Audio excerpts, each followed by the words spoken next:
That very first book was around a question that I began to ask myself when I was going through that healing journey, which was, what is your destiny? Mm.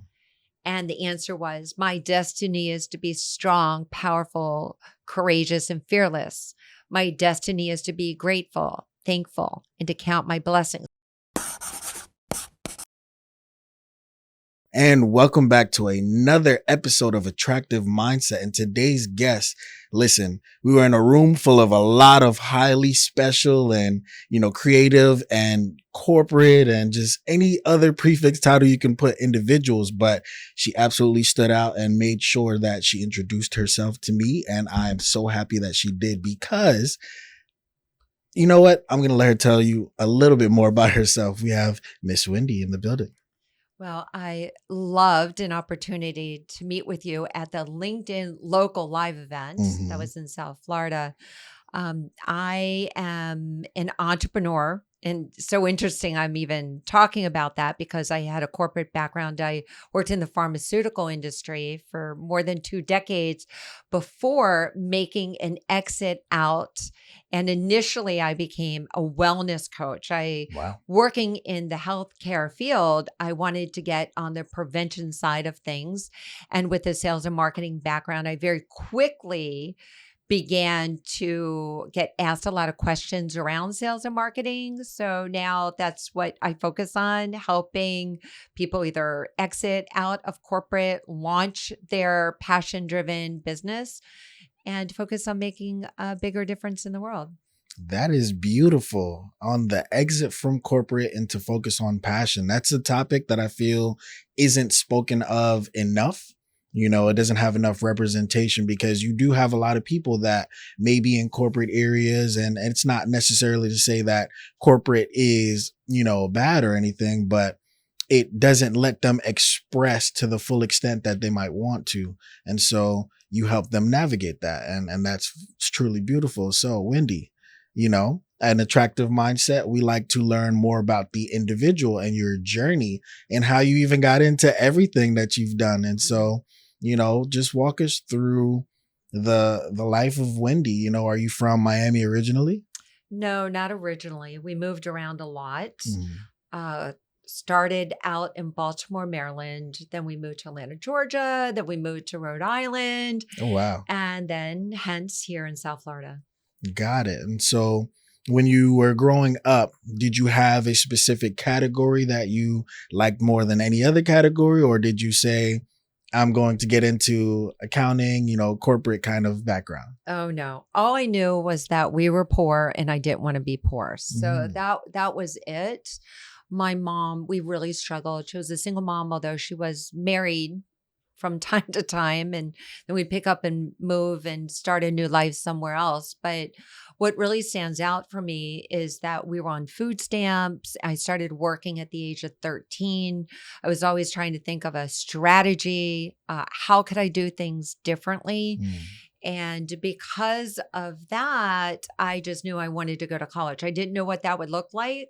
I didn't know what I wanted to do or who I wanted to be. All I knew was that I wanted to make some money and I wanted to be able to pay the bills and have a family, those kind of things. I knew that I was wired to be a parent, that I wanted to get married. I wanted to fall in love and have the white picket fence and the nice house and maybe a pet.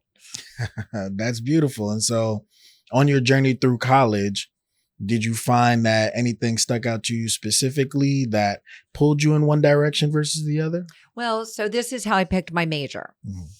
Well, first I had to figure out how to get the scholarships and how to get the grants and loans so I could go to college.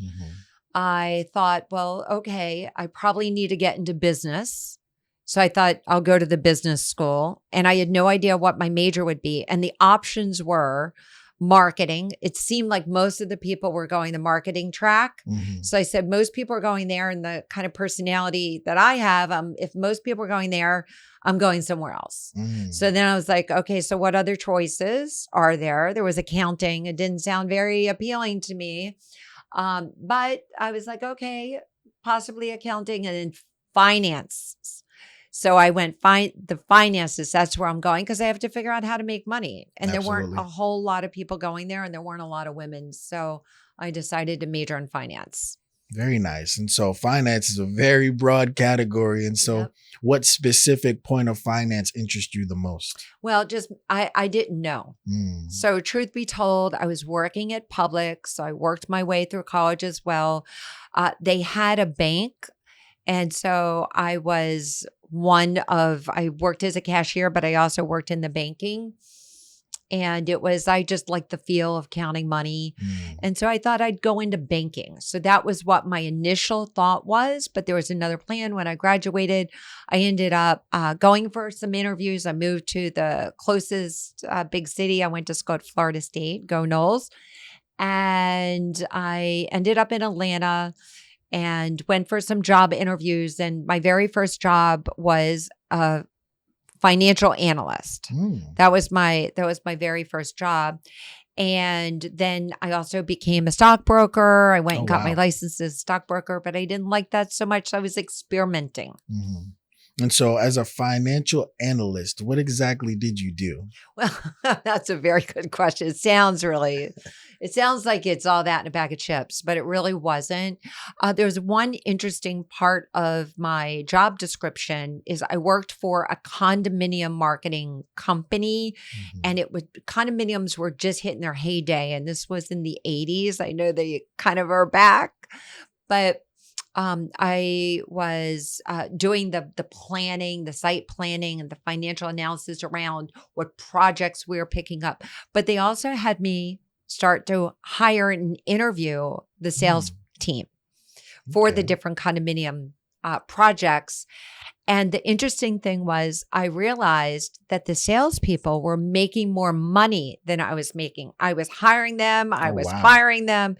And I said, okay, what's wrong with this picture? I probably need to get into sales. So that light bulb moment happened. Mm-hmm. And that's when I decided that I wanted to get in sales. Oh, wow. Okay. And so once you get into sales after having like that, the only movie that comes to mind is like a Wolf on Wall Street kind of moment. And so you get into sales, and what changes in your life now? Well, okay. So I get into sales, and it's very interesting. There's a lot of training, and I'm really glad that I got that training early in my early 20s. And I worked for a company by the name of Dictaphone. Mm-hmm. So dictating equipment, expensive recording devices that now come with our cell phones. Yeah. And I sold them to doctors and doctor groups and clinics and that sort of thing. But nobody just bought one, right? Yeah. So they would buy a dozen of them or a couple dozen of them. So I started to see really how you could leverage by making bigger sales and not just one-on-one sales. And I really liked it. But the man that I worked for, he invited me into his office one day and he said, I'm leaving. Oh, wow. And I want to take you with me. So this was really the catalyst that changed my life in a big way. And he said, now don't worry about what the product is. Okay, I'm trusting he's my boss. Mm-hmm. Don't worry about what the product is. He said, this is what's going to happen. You're going to make double what you're making here. Wow. You're going to get a company car. I'm going to give you a platinum credit card, and you're going to make a lot of money. So I was like, all right, just tell me what it is. And that's, let's go. And he said, there's going to be, and I'm really dating myself here, there's going to be the machine, it's going to get really popular, and you're going to put a document on one end, and it's going to send that document via facsimile machine over to another machine, and they're going to have it in less than 3 minutes. They started out like 3 minutes, went to 1 minute, then 30 seconds. And I was right at the catalyst of all of that happening. I didn't know what it was. I said, okay, I believe you. And I went. And so I went to work for Panasonic selling facsimile equipment. Wow. Wow. Okay. And so now life at Panasonic, and so that's interesting that you brought that up. What is it like to be part of something as it's just beginning, especially when it starts to scale to something super grand that is what seems like every day now? I love that question. It was really exciting because I was calling on CEOs, owners of companies, Fortune 500 companies, and I was introducing them to this new concept. Hmm. And it was really exciting. Basically it was, how much do you spend on your Federal Express Hmm. correspondence going back and forth, especially Fortune 500 companies that are sending to all the satellite offices. And then I would lead with, I want to do an analysis for you and share with you how I'm going to save you XYZ. And literally, it wasn't just the way that the dictaphone wasn't just one recorder, it wasn't just one fax machine, it was 50 fax machines Wow. or more. So it was really exciting times. But what I also knew in the back of my mind somewhere was that this was actually going to have a certain period of time before it became saturated. Hmm. I covered 3 states Wow. and I called on big companies, and I just knew that it wasn't just going to go on forever. So I wanted to make some really good moves and some good contacts and learn whatever I could learn about business. And that's what I did. And that's exactly what happened, because then they started a few years later, they started to open dealerships. So they Hmm. weren't bringing in sales people and they were scaling down the teams. Hmm. And the writing was on the wall. And so I knew that I was going to be segueing into another industry. So my radar was up to what that industry could be. Hmm. Okay. No, that's amazing. And so at what point along this journey did you feel like, or did you even feel like you got to the point where you could go back and you could say, "Hey mom, life is different. I've made it a certain kind of way." Well, my family was noticing the fact that I even went to college Mm.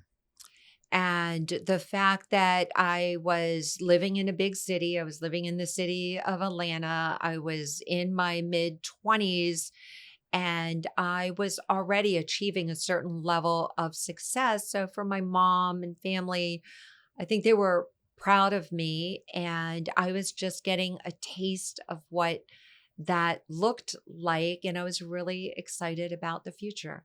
Hmm. And so did you ever have issues, especially, and there's a lot of comparisons when it comes to what men in certain fields and what women in certain fields make. Did you ever have that kind of difficulty? Well, it was commission. Mm. So it was an even playing field.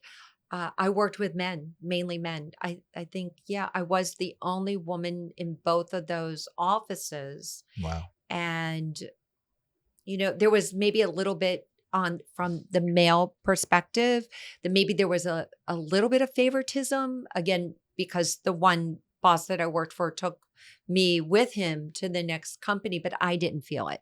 Mm. So there wasn't any line that was crossed there. Although I will say that during the sales meetings that they treated me a little bit different. He was hard, really, really hard on the male sales reps. I mean, he was abusive and he would cuss and he would bang a ruler, but he softened it when he was communicating with me. Mm. And that was really the only difference that my personal experience was in the difference between the gender and the gender gap. Got it. And so now, fast forwarding a little bit, at what point did you say, "Hey, I've acquired these skills. Now I kind of want to do my own thing"? Well, so then I ended up, these were like short little snippets in my 20s. Hmm.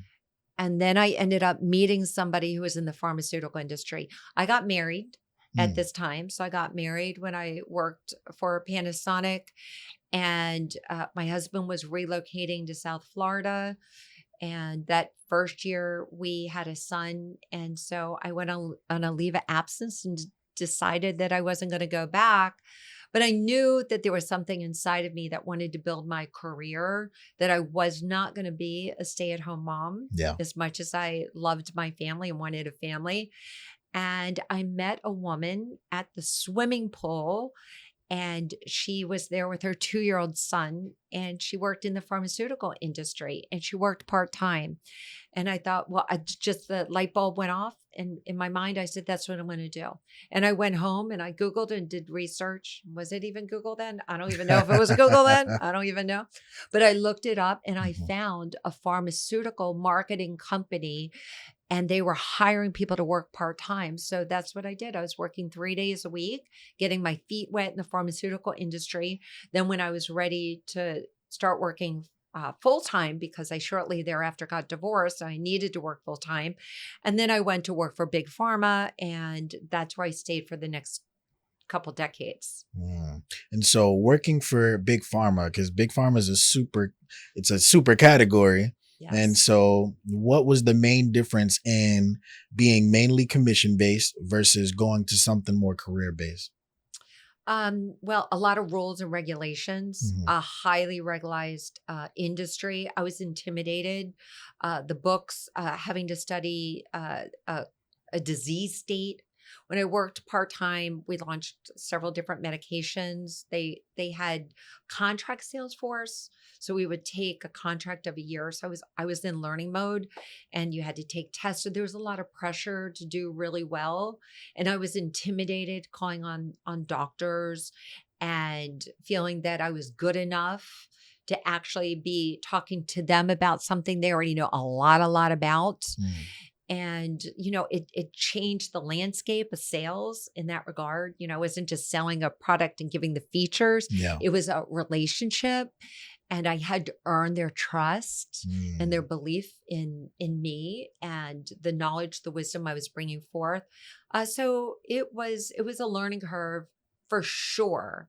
I was majorly intimidated, and that stayed with me for a good bit of my career.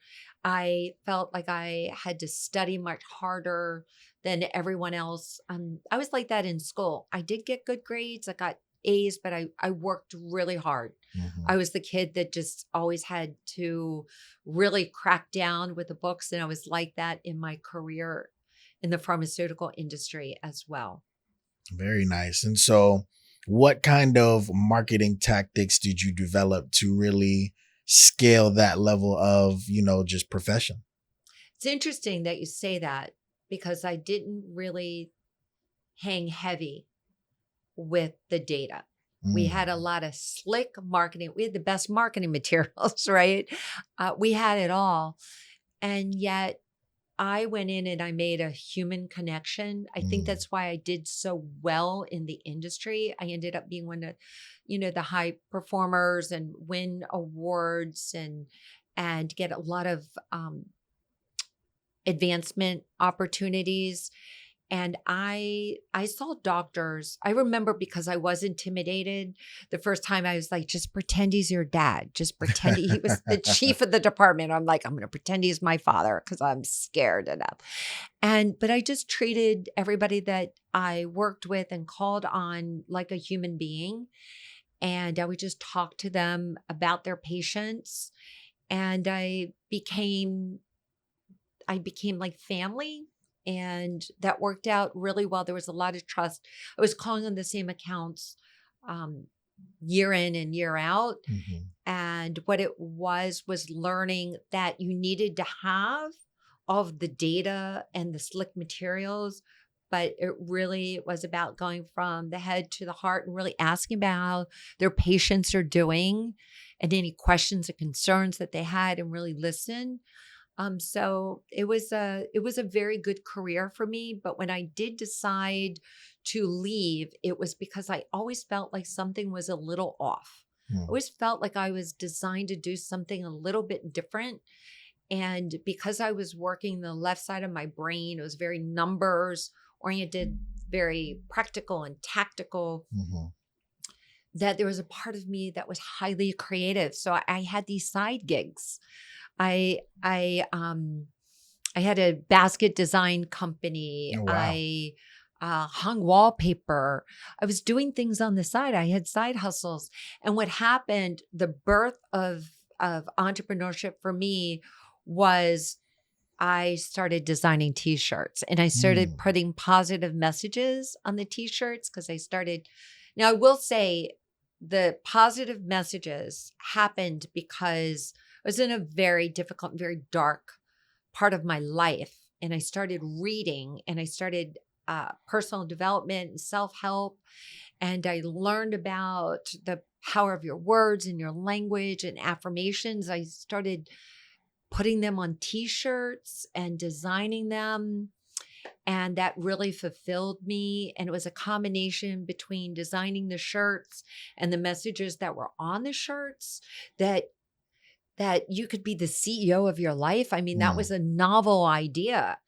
And also at the same time, because of all the difficulty going on in my life, I then started on a healing journey. And the healing journey meant that I started taking courses and classes, and I learned about neuroplasticity and the power of the subconscious mind. And because I was working for Big Pharma and hadn't heard about it, and I launched a lot of medications in different disease states, this was 20 years ago. And it wasn't common knowledge at all. And I knew something was happening from putting the messages on the shirts. I started like feeling different emotions and calling in emotions. And I started Googling what is happening to my brain. I started like being able to transcend some of the anxiety because I had a lot of fear, a lot of anxiety, depression, was suicidal. And of course, all this was covered up by my success working for Big Pharma. Nobody in a million years would have guessed this was going on inside of me. And I became so intrigued and so obsessed learning about neuroplasticity. When I Googled it, I just couldn't stop. And then I was like, all right, I got to reprogram my brain. I got to take courses on NLP.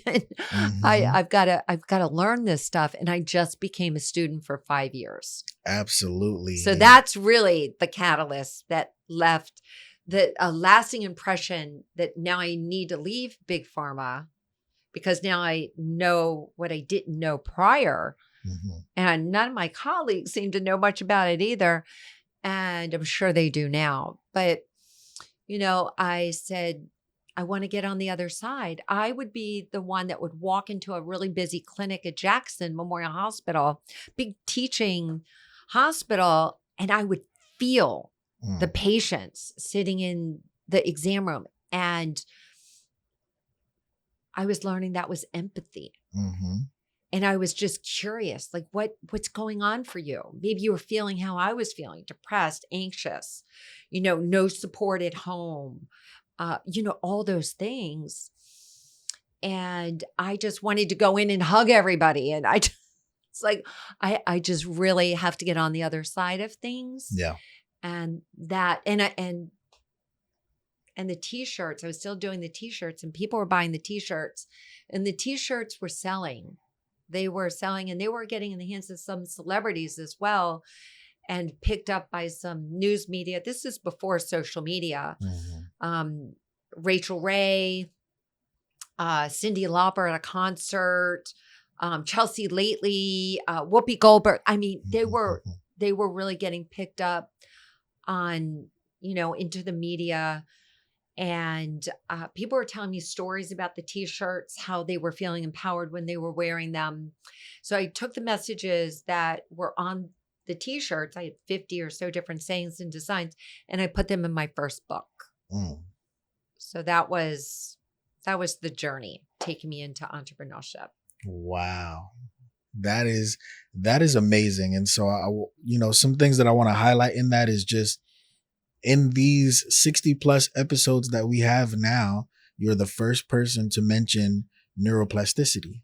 And, wow, that's something that I have in my upcoming course in January.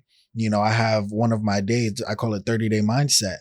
And that's one of the days is talking about neuroplasticity and, just introducing the terms of psychology and how the brain works, how the mind works to people in a way that they don't feel overwhelmed, introducing names like Carol Dweck, the fixed mindset, growth mindset, Feynman techniques, Carl Jung, stuff like that to really advance how people enter business with business psychology. And so the fact that you brought that up is amazing. And, sharing the vulnerability that you just shared of, man, I dealt with this, but this is what happened on the outside. And so if you had to describe your mindset at that time of dealing with both light and dark in one word, what would that word be? Intense. Mm. Intense. Riding the highs and the lows. Knowing that I had a lot of work to do, internal work to do, that was probably going to be lifelong. Mm-hmm. I believe that everybody comes in at a certain set point, and maybe I was dialed down closer to 0. Some people come in at 50, some people, but I appreciate so much the knowing that there's information and tools and people like you that dedicate their lives to teaching neuroplasticity and mindset and these things. And I truly believe to save my life. It totally changed my life. It's my why. I believe that it's my calling, that I had to go through the long journey that we just talked about, exactly the way that I did, so that I could become who I am today, and that I can feel other people. And not just hadn't read a book or heard about a concept, that I actually really lived it. And I still struggle. I have to do the work every day, because I'll go back down to my set point. So every day I wake up between 4 and 5 a.m. and do the work and set the mind in the direction that I want to be focused on for the day, and get my heart open, and then use some other tools like breathing with intention and understanding the science has been so key for me, to understand the sympathetic nervous system and the parasympathetic nervous system, to understand these things made a difference. Because if someone just said, hey, listen, you're stressed out, breathe. You're like, okay. Yeah. Thanks for that. And yet, if you explain to them the why behind it, so all this was happening to me when I was on that 5-year healing journey, and I wanted to shout it from the mountaintop. So I was getting braver and braver and braver.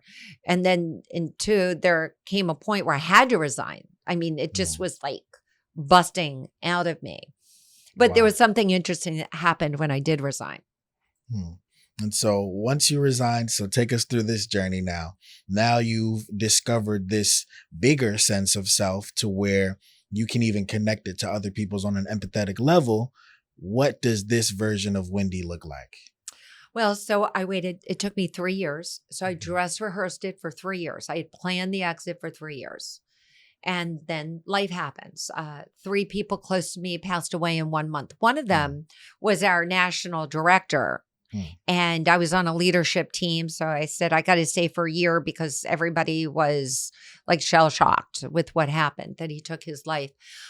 So when I finally did it, when I finally resigned, I timed it. I waited till I was like calling the cab and all that before I would tell my boss that I was turning in my resignation. And he said, who have you told? Not the response that I expected to get. Who have you told? And the answer was nobody, because I knew it would leak out. And he said, give me till Monday. This was a Friday. I was at a medical conference. He said, give me till Monday. And he came back Monday and he said, what if you could do both? What if you could stay and work part-time and cover your key accounts? So I did that for an additional 3 years. That was a gift from God, because I wouldn't have had any idea how to really make the money I needed to make to sustain the house and kids and college and all the things. So I truly believe that that was a blessing that came through, just having the courage to do it. Then finally, all right, I got you. You finally did it. I've been pushing you to do it. So now I got you. And so I did both. It was a very interesting segue because I had some flexibility of my first, I don't know, 50 clients came from doctors that Wow. referred to me patients. Wow.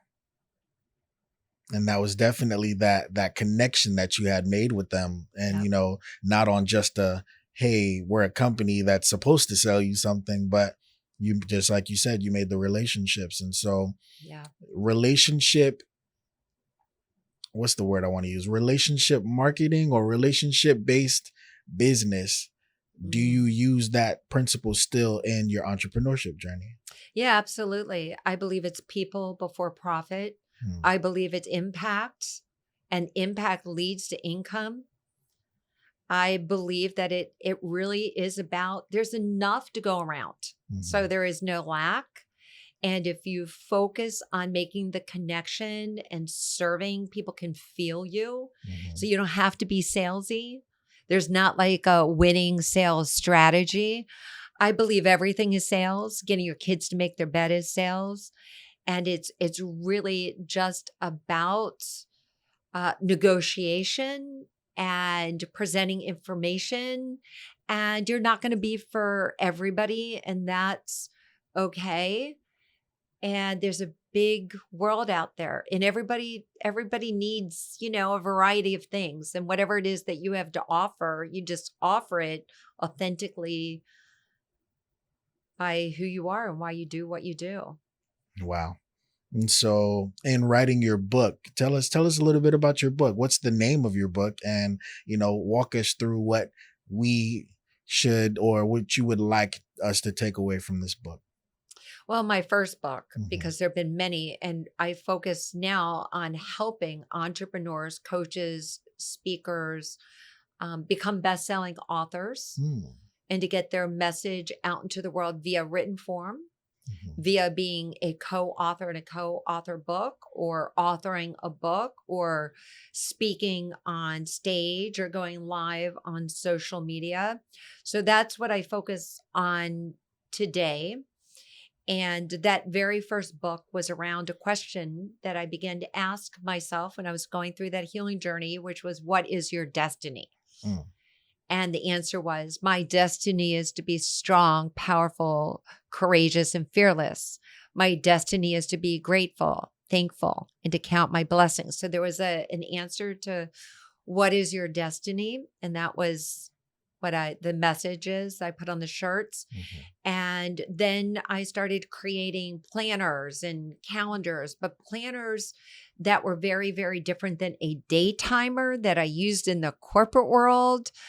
This was more like creative space so that you could write out your vision, Mhm. that you could map out your goals in each one of your key categories every month, that a place where you could capture your accomplishments each week and every month, that you could break down the week and write it as if it already happened, so that you're kicking in the neuroplasticity and our beautiful mind of the imagination, and activating how you want to feel, asking those kinds of questions.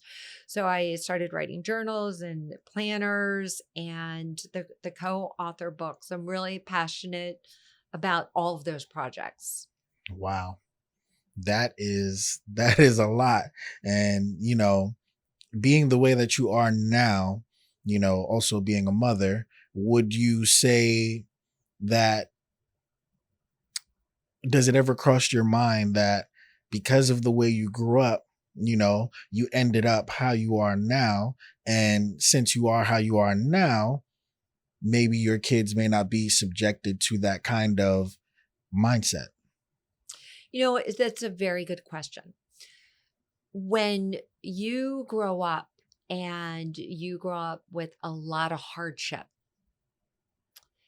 then that molds you a certain way. Hmm. Like, my brain was always thinking about, how can I do things differently? There wasn't a lot of comfort. Like, you couldn't wait. I couldn't wait to get out, right? I Hmm. was out. I was out the door. I was hitchhiking, at 14, and figuring out how to work pretty much close to full time by the time I'm 16. My kids haven't had that. They've had a different kind of upbringing. I think it happens every other generation Hmm. as well. Hopefully, I've instilled values, which were never brought up in our household. Yeah. What were values? It was just, get something to eat and go have a good time and figure your life out. Um, but to think about values, to think about kindness, when I look at both of my adult boys, one of which is a father, so we have a grandson who's 4 years old. Um, Most importantly, I think kindness first. Mm. I think being able to really care about humanity and not think of us as all being separate. COVID did a little bit of, there was a golden lining that we came together Mhm. as a world. We were all going through a difficult time at the same time. To look at people, I see my kids, they don't really see differences, and they have big hearts. I'm really proud of them for that. It's not a go to college, stay with one company or one industry for 2 decades. Entrepreneurship is more a thing, so you hear about that. I wish I would have heard about entrepreneurship. That wasn't even a choice or an option. Mhm. Um, and but I know that in some ways I made it easier, which makes it harder Mm. for them. Absolutely. And so, do they follow your kind of journey? Do they do, speaking, entrepreneurship? Have you encouraged that more so than the actual, get a career?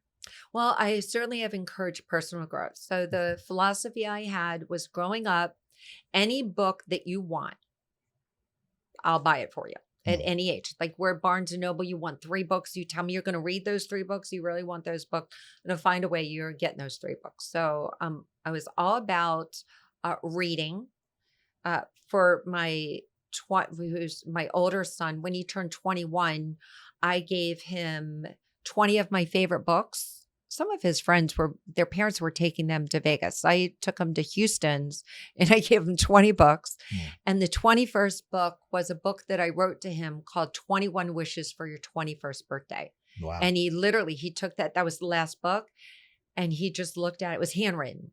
So it wasn't printed, fancy at KDP or anything. Mhm. But I had written out this whole book to him, and he just looked at me and he said, "You wrote me a book?" I said, "Yeah." So those are the kind of experiences. I just wanted to give them experiences, conferences. I host conferences. I put on events. I put on retreats. I take people on international retreats as well. So they have been around that, and they've been around personal growth. They both are entrepreneurial, and one in particular started from the very beginning. It's like, what are you going to do now that you graduated from college? You had a double major on economics and agriculture. And he said, I think I'm going to start a makeup line. I'm like, a makeup line? I mean, you're a dude. You're starting a makeup line? Mhm. He goes, yeah, I think I'm going to start with lipstick. I'm like, what? And then he did not end up starting the makeup line. And then next he's like, I think I'm going to make eyeglass apparel. So Mm. his brain was always ticking. And then he went to work with a couple of his college buddies, and he moved out to Toronto. And 6 months later, when they went bust and they had no money, my son called me and he said, "Hey, do you want to invest in the company, Mom? We're out of money." And I said, "No, I think I'm going to pass on that."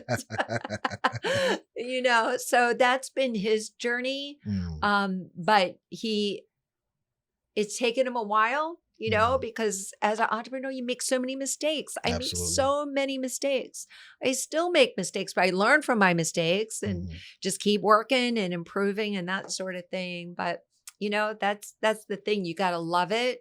I would say one of them is really, really so wired for entrepreneurship. And the other one, yeah, like 30-40% wired Okay. for entrepreneurship.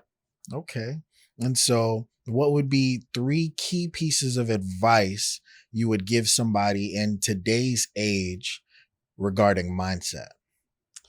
Oh, regarding mindset, you have to carve out time to work with your mind, to befriend your mind, because when you think you got it, you don't got it. We don't have anything. Like we don't know what we don't know. Mhm. And to be kind to yourself and get yourself mentors. Mhm. 100%. But you got to plug in. It's like brushing your teeth. You've got to plug into the juice and get that internal system, your self talk plugged into what you want. And don't really focus on what you don't want, other than just befriending it and release. Don't go too hard on trying to, remove negative thoughts and blocks and beliefs, and be gentle with yourself. Mm.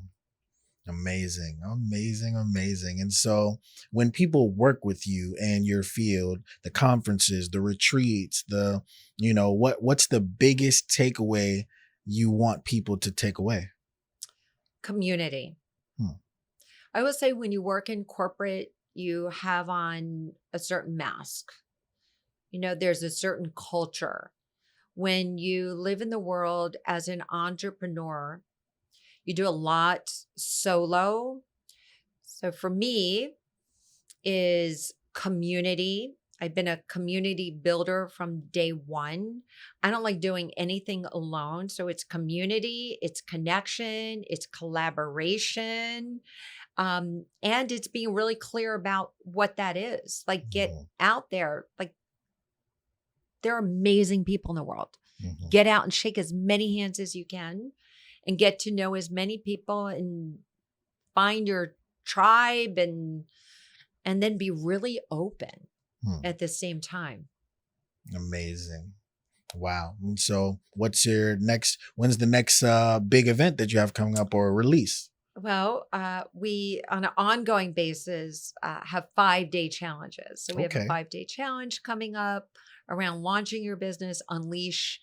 Uh, my podcast is called Unleash. The events are called Unleash, and on a regular basis, doing events 3 or 4 times a year. We have our next co-author book coming out in 2024, and I'm really excited about that. It's called Impact Driven Entrepreneur. Hmm. So we have 16 amazing co-authors that have come together as a Mhm. collaboration to produce this book. So you don't have to do the marketing alone.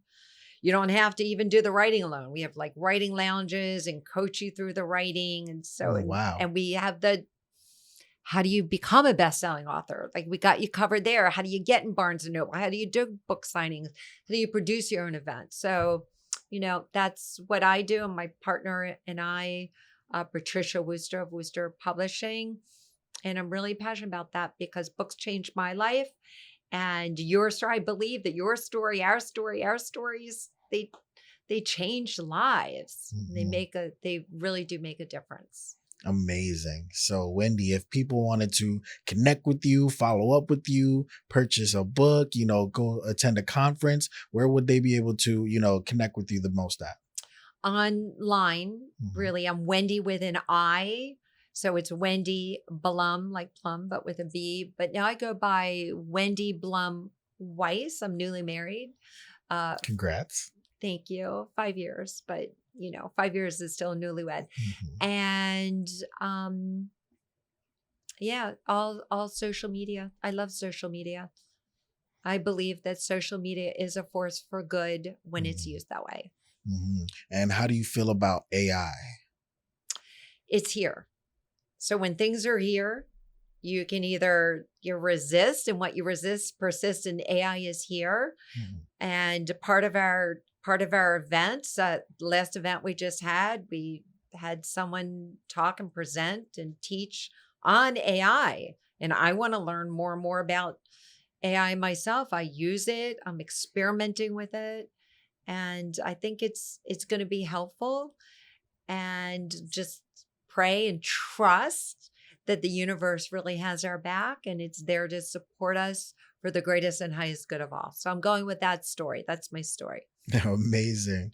Wendi, thank you for just allowing us to journey through your story with us. And, there's people I'm sure that can connect to what you said and how you feel, but also you gave them a way to navigate those waters and solutions. And, it's a lot easier for people to mention a lot of their problems or a lot of the things that they go through, but they never really give other people the window to see how they got out of that or how they got to the next level. And, even the transparency of saying we all still deal with things, and so thank you so much for just coming on the show and sharing your story, sharing your life, sharing everything that you have going on. And, this is another episode of Attractive Mindset. And thank you so much for tuning in. Make sure you like, share, subscribe. And as we always say, we look good, we live good, life is good. Talk to us. We talk back, and we're out.